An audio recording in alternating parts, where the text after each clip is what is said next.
মা কালীকে আমার মাঝে মধ্যেই এটা বলতে ইচ্ছে করে যে বাবার পাশে বসো তুমি বুক থেকে নেমে, বাবার পাশে বসো তুমি বুক থেকে নেমে, আমার জন্ম সফল হোক একবার শিব কালী দর্শনে, আমার জন্ম সফল হোক একবার শিব কালী দর্শনে।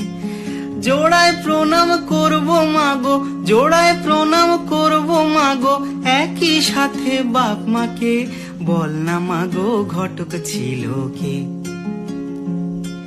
মা তোমাদের বিয়ের সময় ঘটক ছিল কে? মা তোমাদের বিয়ের সময় ঘটক ছিল কে? এমন সুন্দর রাজ্যটকে, এমন সুন্দর রাজ্যটকে মিলন ঘটায় যে, বল না মাগো ঘটক ছিল কে?